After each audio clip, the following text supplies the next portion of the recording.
স্বাগতম মহাগ্রন্থ আল কোরআনের ধারাবাহিক তাফসিরে।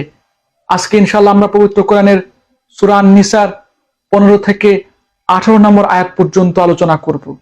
এই আয়াতগুলোতে মহান আল্লাহ রাব্বুল আলামিন বলেন, واللاتي يأتين الفاحشة من نسائكم فاستشهدوا عليهن أربعة منكم فإن شهدوا فأمسكوهن في البيوت حتى يتوفاهن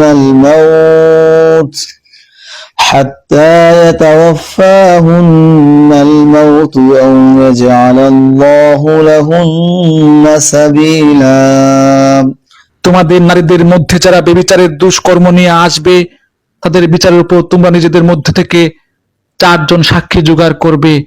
অতঃপর 4 জন লোক যদি ইতিবাচক সাক্ষ্য প্রদান করে তাহলে সে নারীদের তোমরা ঘরের ভেতর অবরুদ্ধ করে রাখবে যতদিন না মৃত্যু এসে তাদের সমাপ্তি ঘটিয়ে দেয় অথবা আল্লাহ তাআলা তাদের জন্য অন্য কোনো ব্যবস্থা না করেন। واللذان يأتيانها منكم فآذوهما فإن تابا وأصلحا فأعرضوا عنهما إن الله كان توابا رحيما। আর তোমাদের মধ্যে যে 2 জন নরনারী এই ব্যভিচার কাজ করবে তাদের দুজনকে তোমরা শাস্তি দেবে।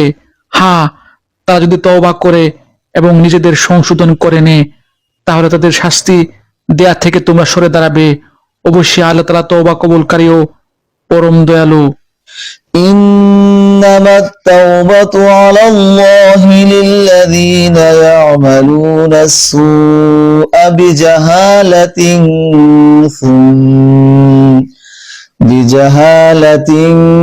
ثم يتوبون من قريب فأولئك يتوب الله عليهم وكان الله عليما حكيما। আল্লাহ তাআলার উপর শুধু তাদের তওবাই গ্রহণযোগ্য হবে যারা ভুলবশত গুনাহের কাজ করে অতঃপর জানা মাত্রই তারা দ্রুত তা থেকে ফিরে আসে। মূলত এরাই হচ্ছে সেসব লোক যাদের উপর আল্লাহ তাআলা দয়া পরবশ হন। আল্লাহ তাআলাই হচ্ছেন সর্ববিষয়ে জ্ঞানী ও কুশলী। وليست التوبة للذين يعملون السيئات حتى إذا حضر أحدهم الموت قال إني تبت الآن ولا الذين يموتون وهم كفار أولئك أعتدنا لهم عذابا أليما। আর তাদের জন্য তওবা করার কোনো অবকাশই নেই যারা আজীবন শুধু গুনাহের কাজ করেই যায়। এভাবে গুনাহের কাজ করতে করতে একদিন তাদের কারো দুয়ারে যখন মৃত্যু এসে হাজির হয়ে যায় তখন সে বলে, আল্লাহ আমি এখন তওবা করলাম। আসলে তাদের জন্য আর কোনো তওবা নেই।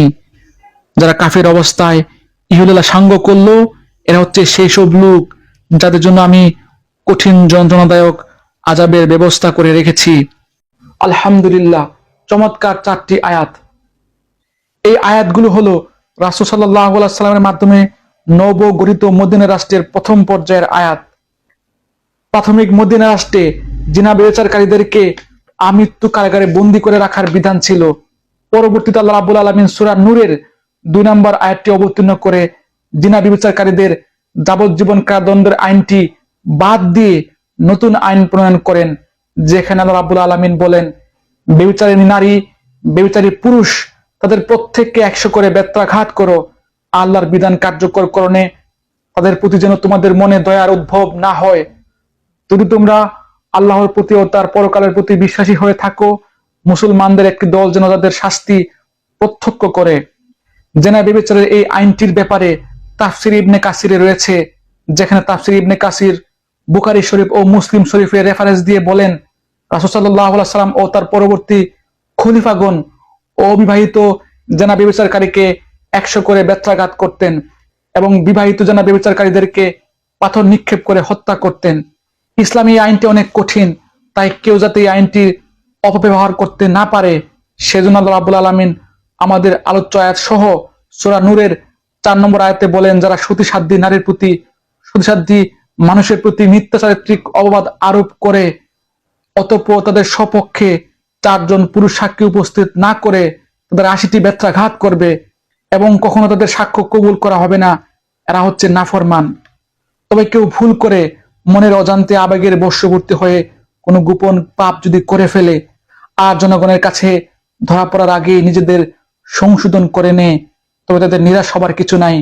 তারা যদি যথার্থভাবে তওবা করে অনুতপ্ত হয় এবং এই পাপের কাছ থেকে ফিরে আসতে পারে এবং এই পাপে আর কোনোদিন ফিরে না যায়, তবে আমাদের আলোচ্য আয়াতে আল্লাহ রাব্বুল আলামিন বলেছেন তিনি তাদের ক্ষমা করে দেবেন। কিন্তু কেউ যদি সারা জীবন পাপ করেই যায় আর মৃত্যুর ফেরেশতা তাদের কাছে চলে আসে, তখন তাদের আর রক্ষা নাই। আমাদের আলোচ্য আয়াতে আল্লাহ রাব্বুল আলামিন বলেছেন মৃত্যুর ফেরেশতা আসলে কারো তওবা আর কবুল হবে না। পাপের তওবা যৌবন থাকতেই করতে হবে। জীবন যৌবন পাপের পথে নষ্ট করে শেষ জীবনে রক্ষা পাওয়ার সুযোগ নাই। এখন আমরা জিনা বিবেচারের প্রচলিত আইনের অসঙ্গতি নিয়ে কিছু কথা বলবো। প্রচলিত আইনে নারী পুরুষ উভয়ের সম্মতিতে প্রেম ভালোবাসার দোহাই দিয়ে গঠিত জেনা বিবেচারে নারীদেরকে বিচারের আওতায় আনা হচ্ছে না, যদিও অনেক সময় পুরুষদেরকে বিচারের আওতায় আনা হচ্ছে। নারীদের বিচারের আওতায় না আনার ফলে বাংলাদেশের নারীরা বেপরোয়া হয়ে গেছে, যার প্রমাণ আমরা মিডিয়াতে চোখ বুলালেই দেখতে পাই। অথচ আল্লাহ রাব্বুল আলামিন আমাদের আলোচ্য আয়াতে বলেছেন নারী হোক পুরুষ হোক উভয়কেই প্রকাশ্য শাস্তির আওতায় আনতে হবে। বাংলাদেশে প্রকাশ্য দিবালোকের জনসম্মুখে আল্লাহর নির্দেশনা অনুযায়ী কয়েকজন জেনা বিবেচনাকারীদেরকে যদি ধরে পাথর নিক্ষেপ করে হত্যা করা হতো বা 100 করে ব্যত্রাঘাত করা হতো, তবে দেখতেন 1 মাসের মধ্যে দেশ থেকে পরকীয় অবৈধ সম্পর্কের কবর রচিত হতো। আল্লাহ রাব্বুল আলামিন আমাকে সহ আপনাদের সবাইকে আমাদের এই পৃথিবীতে আল্লাহর আইন বাস্তবায়িত করার তৌফিক দান করুন। এই প্রত্যাশা যেখানে শেষ করছি। ধন্যবাদ।